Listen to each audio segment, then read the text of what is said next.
ನಮಸ್ಕಾರ. ಅಮೆರಿಕ ವಿರುದ್ಧ ಪಾಕ್ ಗೆದ್ದ ಬಳಿಕ ಟಿ20 ವಿಶ್ವಕಪ್ನ ಅಂಕಪಟ್ಟಿಯಲ್ಲಿ ಆಯಿತು ದೊಡ್ಡ ಕೋಲಾಹಲ. ಯಾವ ಗುಂಪಿನಲ್ಲಿ ಯಾವ ಟೀಮ್ ಟಾಪ್ ಗೊತ್ತಾ? ಭಾರತದ ಸ್ಥಿತಿ ಏನು? ಬನ್ನಿ ಇದರೆಲ್ಲದರ ಬಗ್ಗೆ ಈ ವಿಡಿಯೋದಲ್ಲಿ ಕಂಪ್ಲೀಟ್ ಆಗಿ ತಿಳಿಸ್ಕೊಡ್ತಾ ಹೋಗ್ತೀನಿ.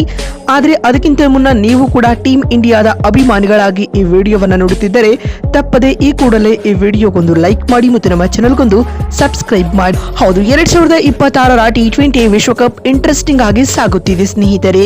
ನಿನ್ನೆ ಅಂದ್ರೆ ಫೆಬ್ರವರಿ 10ರಂದು ಕೂಡ ಬರೋಬ್ಬರಿ 6 ತಂಡಗಳು ಕಣಕ್ಕಿಳಿದಿದ್ದು 3 ಮ್ಯಾಚ್ಗಳು ನಡೆದಿವೆ. ಮೊದಲ ಪಂದ್ಯ ನ್ಯೂ ಡೆಲ್ಲಿಯಲ್ಲಿ ನೆದರ್ಲೆಂಡ್ ಹಾಗೂ ನಮೀಬಿಯಾ ನಡುವೆ ನಡೆಯಿತು. ಅದಾದ ಬಳಿಕ ದ್ವಿತೀಯ ಮ್ಯಾಚ್ ಚೆನ್ನೈನಲ್ಲಿ ನ್ಯೂಜಿಲೆಂಡ್ ಮತ್ತು ಯುಎಇ ತಂಡಗಳ ಮಧ್ಯೆ ನಡೆಯಿತು.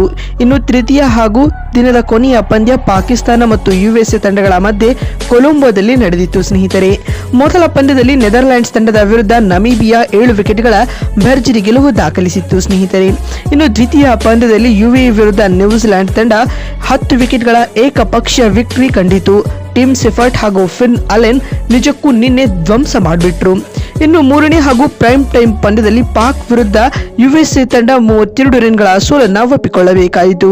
ಈ ಗೆಲುವಿನೊಂದಿಗೆ ಪಾಕಿಸ್ತಾನ ಟೂರ್ನಿಯಲ್ಲಿ ಸತತ 2ನೇ ಗೆಲುವು ಕಂಡರೆ ಅತ್ತ ಯುಎಸ್ಎ ಟೂರ್ನಿಯಲ್ಲಿ ಬ್ಯಾಕ್ ಟು ಬ್ಯಾಕ್ ಸೋಲಿನ ಮುಖಭಂಗವನ್ನ ಎದುರಿಸಿದೆ.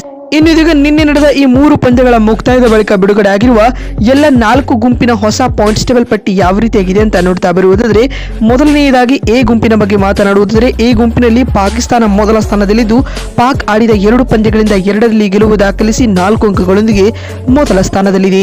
ಇನ್ನು ದ್ವಿತೀಯ ಸ್ಥಾನದಲ್ಲಿ ಭಾರತವಿದ್ದು ಆಡಿದ 1 ಪಂದ್ಯದಿಂದ 2 ಅಂಕಗಳೊಂದಿಗೆ ದ್ವಿತೀಯ ಸ್ಥಾನದಲ್ಲಿದೆ. ಇನ್ನು ತೃತೀಯ, 4ನೇ, 5ನೇ ಸ್ಥಾನದಲ್ಲಿ ನೆದರ್ಲ್ಯಾಂಡ್, ನಮೀಬಿಯಾ, ಯುಎಸ್ಎ ತಂಡಗಳು ಸ್ಥಾನವನ್ನ ಪಡೆದುಕೊಂಡಿವೆ.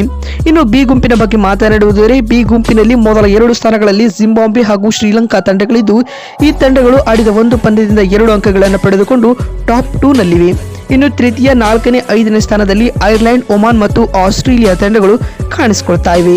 ಇನ್ನು ಗುಂಪು ಸಿ ನ ಬಗ್ಗೆ ಮಾತನಾಡುವುದಾದರೆ, ಗ್ರೂಪ್ ಸಿ ನಲ್ಲಿ ವೆಸ್ಟ್ ಇಂಡೀಸ್ ಮೊದಲ ಸ್ಥಾನದಲ್ಲಿ ಆಡಿದ ಏಕೈಕ ಪಂದ್ಯದಿಂದ 2 ಅಂಕಗಳೊಂದಿಗೆ ಮೊದಲ ಸ್ಥಾನದಲ್ಲಿದೆ. ಇನ್ನು ದ್ವಿತೀಯ ಸ್ಥಾನದಲ್ಲಿ ಸ್ಕಾಟ್ಲೆಂಡ್ ಇದ್ದು ಸ್ಕಾಟ್ಲೆಂಡ್ ಆಡಿದ 2 ಪಂದ್ಯಗಳಿಂದ 1 ಗೆಲುವು 1 ಸೋಲು ಕಂಡು 2 ಅಂಕಗಳೊಂದಿಗೆ ದ್ವಿತೀಯ ಸ್ಥಾನದಲ್ಲಿದೆ. 3ನೇ, 4ನೇ ಮತ್ತು 5ನೇ ಸ್ಥಾನದಲ್ಲಿ ಕ್ರಮವಾಗಿ ಇಂಗ್ಲೆಂಡ್, ನೇಪಾಳ ಮತ್ತು ಇಟಲಿ ತಂಡಗಳು ಸ್ಥಾನವನ್ನ ಪಡೆದುಕೊಂಡಿದೆ. ಇನ್ನು ಕೊನೆಯದಾಗಿ ಡಿ ಗ್ರೂಪ್ ನ ನೋಡುವುದಾದರೆ, ಡಿ ಗುಂಪಿನಲ್ಲಿ ನ್ಯೂಜಿಲೆಂಡ್ ಮೊದಲ ಸ್ಥಾನದಲ್ಲಿದ್ದು ಕಿವೀಸ್ ಆಡಿದ 2 ಪಂದ್ಯಗಳಿಂದ 4 ಅಂಕಗಳನ್ನು ಪಡೆದುಕೊಂಡು ಟೇಬಲ್ ಟಾಪರ್ಸ್ ಆಗಿದ್ದಾರೆ.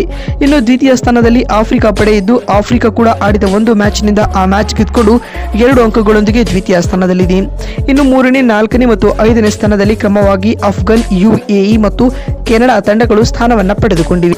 ಮತ್ತು ಎಲ್ಲ ಲೀಗ್ ಸುತ್ತಿನ ಪಂದ್ಯಗಳ ಮುಕ್ತಾಯದ ಬಳಿಕ ಎಲ್ಲ 4 ಗುಂಪುಗಳಿಂದ ಟಾಪ್ 2 ಸ್ಥಾನವನ್ನು ಪಡೆದುಕೊಳ್ಳುವ 8 ತಂಡಗಳು ಸೂಪರ್ 8ರ ಹಂತಕ್ಕೆ ಕ್ವಾಲಿಫೈ ಆಗ್ತವೆ. ಅಲ್ಲಿಂದ ಸೆಮಿಫೈನಲ್ ಮತ್ತು ಫೈನಲ್ ಮ್ಯಾಚ್ ನಡೆಯುತ್ತವೆ.